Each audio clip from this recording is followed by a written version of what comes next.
Hello friends, welcome to VAS IAS, myself Abhishek Mishra. Finally, India gets its new chief guest for the upcoming Republic Day parade. Yes, my dear friends, Bharat सरकार ने France के राष्ट्रपति Emmanuel Macron को इस बार के republic day, upcoming republic day 26 जनवरी 2024 के गणतंत्र दिवस की परेड पर as a chief guest invite करने का अनाउंसमेंट कर दिया है और उन्होंने एक्सेप्ट भी कर लिया है। अभी कुछ दिन पहले खबर आई थी कि अमेरिका के राष्ट्रपति जो बाइडेन जो है वो अवेलेबल नहीं है, जिस वजह से वो इस बार के भारत के रिपब्लिक डे परेड पर अवेलेबल नहीं है, तो वो नहीं आ पाएंगे। अब उसके बाद कोशिशें शुरू हुई कि अब किसको इनवाइट किया जाए, कैसे क्या रहे। तो फाइनली ये बात अब क्लियर हो गई है कि फ्रांस के राष्ट्रपति इमैनुअल मैक्रोन जो है वो हमको एज अ चीफ गेस्ट दिखेंगे। आज इसी टॉपिक पर मैं आपके साथ चर्चा करूंगा कि फ्रांस के राष्ट्रपति को जो हमने इन्वाइट किया है उसके पीछे क्या रीजन है, क्या लॉजिक है, और फ्रांस के राष्ट्रपति को क्यों हमने सेलेक्ट किया, और इंडिया और फ्रांस के रिलेशंस के क्या हालात हैं, किस तरीके से वो आगे बढ़ रहे हैं।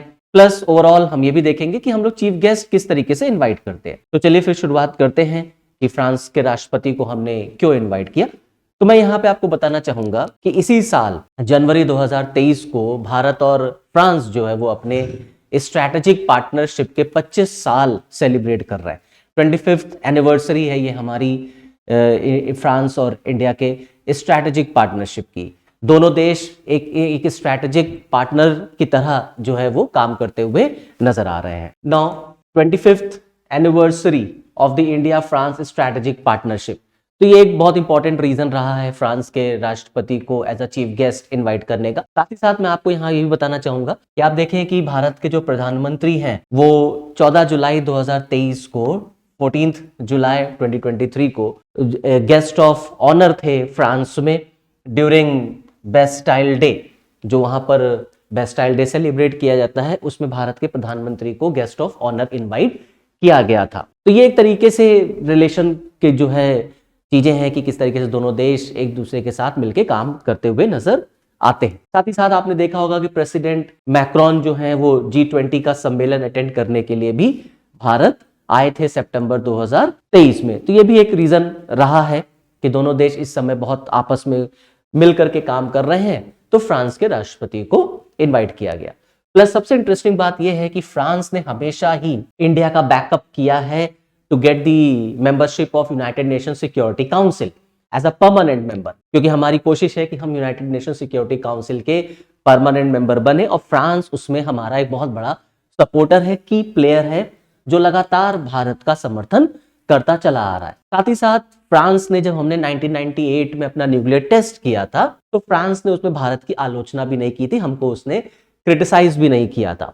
हाल के दिनों में अगर आप देखेंगे तो दोनों देशों के जो रिलेशंस हैं वो बहुत गहरे होते हुए नजर आते हैं, specially in the field of defence, in the field of nuclear and in the field of space. ये तीन ऐसे एरियाज हैं जहां दोनों देश जो है आपस में मिल करके बहुत एक कोऑपरेटिव रिलेशन जो है वो बिल्डअप होता हुआ नजर आता है। तो जब अमेरिका के प्रेसिडेंट ने अपनी अनअवेलेबिलिटी शो किया कि वो अवेलेबल नहीं रहेंगे, तो भारत को उस समय थोड़ा बहुत दिक्कतें आई कि अब किसको इनवाइट किया जाए, क्योंकि एकाएक जो है उन्होंने टाइम देने से मना कर दिया। लेकिन इसके लिए जो भी कंट्री रहती है, जैसे फॉर एग्जांपल जब हम चीफ गेस्ट किसी को इनवाइट करते हैं तो वी आर मेंटली प्रिपेयर्ड, क्योंकि इस तरीके के इश्यूज आ सकते हैं, किसी के साथ भी हेल्थ इशू हो सकता है, कोई भी इशू ऐसा हो सकता है। तो फंक्शन तो ऑब्वियसली बात है, फंक्शन तो चलना ही चलना है, फंक्शन स्मूथली रन करे, तो हम लोग एक लिस्ट तैयार करते हैं कि अगर ये नहीं तो ये नहीं तो ये। तो उसमें फाइनली जब ये हुआ कि क्वाड के मेंबर्स नहीं आ पा रहे हैं, तब फाइनली फिर ये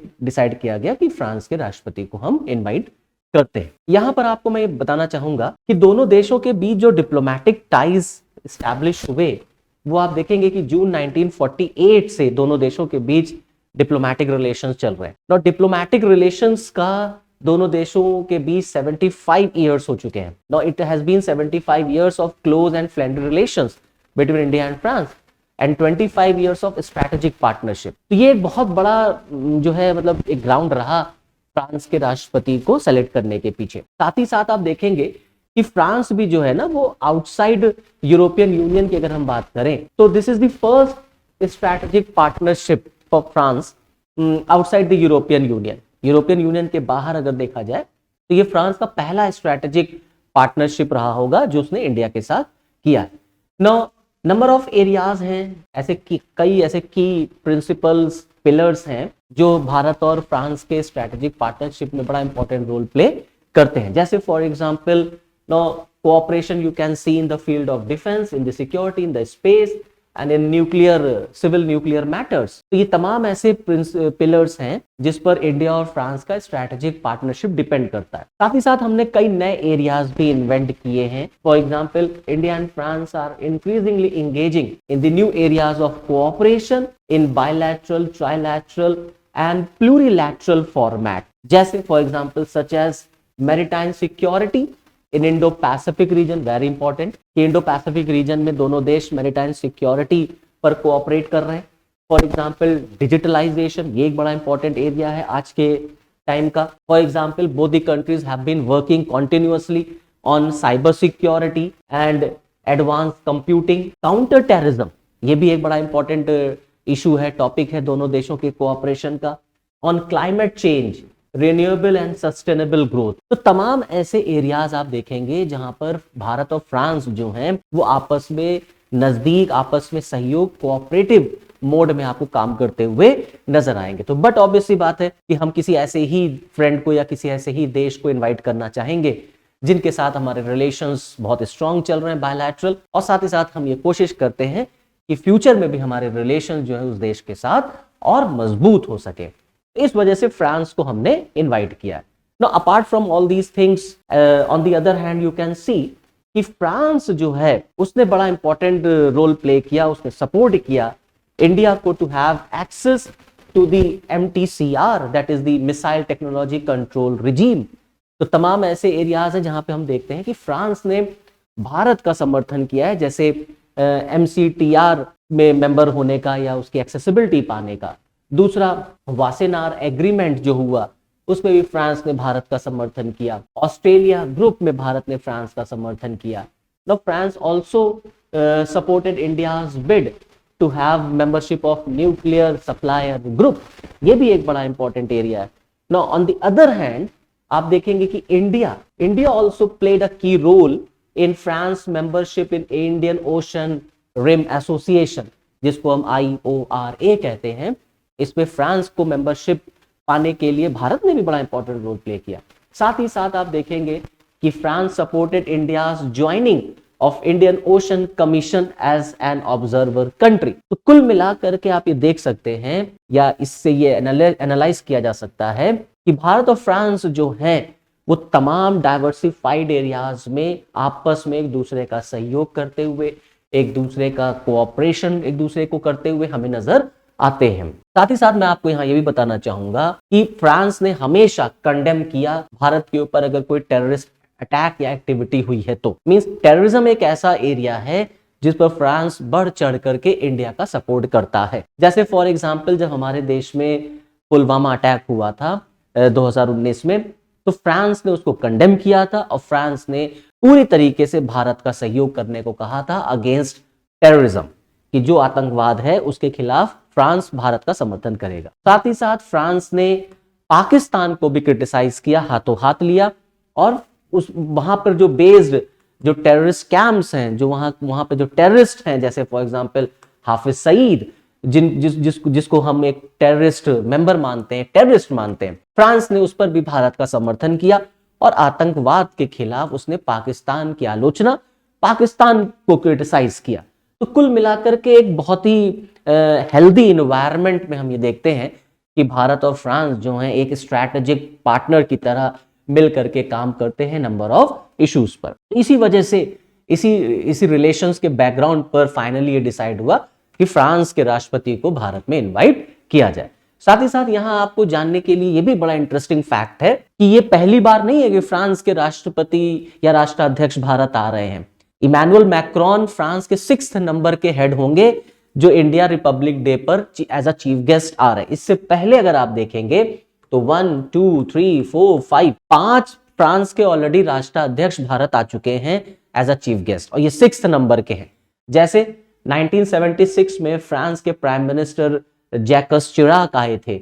उसके बाद 1980 में आप देखेंगे तो विलेरी डेस्टिंग जो है वो एज अ चीफ गेस्ट आए थे भारत। फिर 1998 में जब जैकस चिराक वहां के प्रेसिडेंट बन गए तो वो भारत आए एज अ चीफ गेस्ट। 2008 में निकोलस सरकोजी वहां के राष्ट्रपति थे, वो भारत आए थे एज अ चीफ गेस्ट। और 2016 में फ्रांस के प्रेसिडेंट फ्रैंकोइस हॉलैंड जो हैं वो भारत आए थे as a chief guest of republic day parade. तो आप देखिए कि एक श्रृंखला, एक लिस्ट, एक सीरीज है कि हमने फ्रांस को कितना इंपॉर्टेंट माना है अपने बायलैटरल या स्ट्रैटेजिक पार्टनरशिप के एक तरीके से फ्रेंड के रूप में। तो ये शो करता है कि किस तरीके से इंडिया और फ्रांस जो है वो आपस में रिलेशन प्ले करते हैं। अब कुल मिलाकर के ये समझते हैं कि जब हम किसी को चीफ गेस्ट इनवाइट करते हैं तो इसका मतलब क्या होता है, व्हाट ऑल दिस सिंबलाइजेस। आखिरकार में ये कैसे परंपरा आती है और इसमें क्या क्या चीजें काउंट की जाती है, हम कैसे अपना चीफ गेस्ट जो है वो सेलेक्ट करते हैं। तो चलिए अब एक बार इसको भी समझते हैं ना। बड़ा ये इंटरेस्टिंग होता है और ये बहुत इंटरेस्टिंग एक एरिया है कि किस तरीके से हम अपना चीफ गेस्ट जो है वो सेलेक्ट करते हैं। तो देखिए मैं आपको यहाँ बताना चाहूँ कि लगभग 6 महीना पहले, रिपब्लिक डे के 6 महीना पहले ये पूरी प्लानिंग शुरू हो जाती है कि हम किसको अपना चीफ गेस्ट जो है वो इन्वाइट करेंगे। और इसमें कई मिनिस्ट्रीज जो है इन्वॉल्व होती हैं, स्पेशली जाहिर सी बात है कि जो हमारा एक्सटर्नल अफेयर मिनिस्ट्री है उसका रोल बड़ा इंपॉर्टेंट होता है। और इसमें एक हेड होता है जिसको हम चीफ ऑफ प्रोटोकॉल कहते हैं, वो पूरी सारी की प्लानिंग करते रहते हैं, सारा प्रोग्राम। चीफ ऑफ प्रोटोकॉल जो एक इंडियन फॉरेन सर्विस के ऑफिसर होते हैं, एम्बेसडर रेंज के पर्सन होते हैं, उनको हम चीफ ऑफ प्रोटोकॉल्स जो है वो अपॉइंट करते हैं, वो ही सारा ये पूरा प्रोग्रामिंग देखते हैं। तो कैसे क्या होता है, जैसे फॉर एग्जांपल मान लीजिए जब हम किसी को अपना इनविटेशन देते हैं और उसको हम इनवाइट करते हैं एज अ चीफ गेस्ट, तो जाहिर सी बात है कि जब आप किसी को मेहमान के तौर पर बुला रहे हैं तो आप उसको रिस्पेक्ट देना चाहते हैं। तो यहाँ पर भी वैसे ही होता है कि ये जो चीफ गेस्ट बनाया जाता है, it is the greatest honour, it is the greatest honour, ये सबसे बड़ा सम्मान होता है जो भारत अपने चीफ गेस्ट को दे रहा होता है। तो it is the greatest honour accorded by India in terms of protocol. Obviously बात है, किसी को आपने इनवाइट किया तो आप उसका सम्मान ही करना चाहते हैं।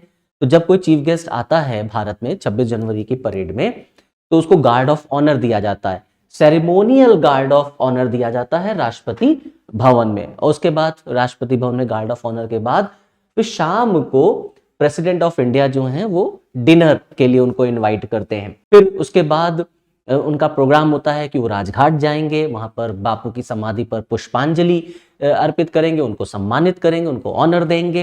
फिर फाइनली उसके बाद जो हमारे देश के प्राइम मिनिस्टर हैं, वाइस प्रेसिडेंट हैं और जो फॉरेन मिनिस्टर हैं, ये लोग भी उनको जो है एक तरीके से लंच होस्ट करते हैं। तमाम इस तरीके की प्रोग्रामिंग्स पूरी चलती हैं जब किसी को हम अपना चीफ गेस्ट बुला रहे होते हैं। तो कुल मिलाकर के जब कोई चीफ गेस्ट आता है तो it is full of symbolism.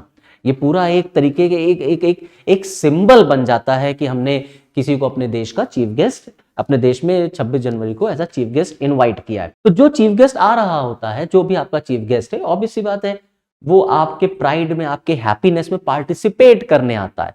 तो the chief guest who is coming to India basically participates in India's pride and happiness. और ये रिफ्लेक्ट करता है the friendship between the two people और the friendship between the two nation, कि दो देश हैं उनके बीच में कैसा दोस्ताना संबंध है, किस तरीके से फ्रेंडशिप है। तो ओवरऑल इस तरीके से ये पॉलिटिकली और डिप्लोमेटिकली बड़ा सिग्निफिकेंट होता है, बहुत इसकी इंपॉर्टेंस होती है पॉलिटिकली एंड डिप्लोमेटिकली।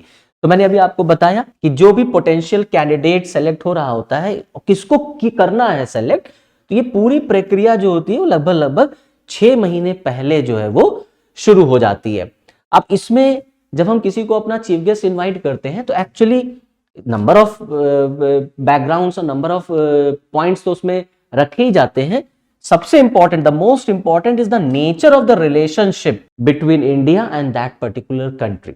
भारत और जिस देश के हेड को हम चीफ गेस्ट इनवाइट करें, उन दोनों के देशों के बीच में जो नेचर है रिलेशनशिप का, वो बड़ा इंपॉर्टेंट रोल प्ले करता है। फिर उसके बाद जब चीजें फाइनल हो जाती हैं यहां पर, तो ये चीज जो एक्सटर्नल मिनिस्ट्री है वो फॉरवर्ड कर देती है to get the approval of the prime minister and the president. List final हो गई, नाम फाइनल हो गया, और एक ही आदमी का नहीं रहता है नाम, लिस्ट में कई लोग होते हैं कि पहले प्रायोरिटी पर ये हैं, फिर ये हैं, फिर ये हैं। फिर फाइनली जब एक्सटर्नल मिनिस्ट्री वो लिस्ट बना लेती है then it is sent to the prime minister and the president to get the approval of the both. तब जब दोनों लोगों से अप्रूवल मिल जाती है तब फाइनली जिस किसी पर्सन का नाम फाइनलाइज किया जाता है उसके देश में जो इंडिया का एम्बेसडर होगा या हाई कमिश्नर होगा उसको ये चीजें कम्युनिकेट कर दी जाती हैं। फिर वो पर्टिकुलर पर्सन उस पर्टिकुलर देश में टाइम, पूरा प्रोग्राम, उनके जो काउंटर पार्ट्स होते हैं उनसे बातचीत करके टाइम मांगा जाता है, अवेलेबिलिटी चेक की जाती है कि whether that particular person will be available और not on that particular day. अगर वहां से यस हो गया कि हाँ राष्ट्रपति या प्रधानमंत्री अवेलेबल हैं 26 जनवरी को, तब फिर पूरा फाइनल एकदम क्लियर कट हो जाता है। तब पूरी अब फाइनलाइजिंग स्टेज आ जाती है, सारे प्रोग्राम सेट किए जाते हैं कि वो कब आएंगे, कैसे आएंगे, क्या प्रोग्राम होगा, किस तरीके से क्या क्या चीजें शेड्यूल्ड, मतलब ओवरऑल पूरा शेड्यूलिंग बनाई जाती है कि उनके प्रोटोकॉल को किस तरीके से हम ऑब्जर्व करेंगे और पूरा एक टच, जिसको आप कहते हैं प्रोग्राम का टच जो होता है फाइनली वो दे दिया जाता है।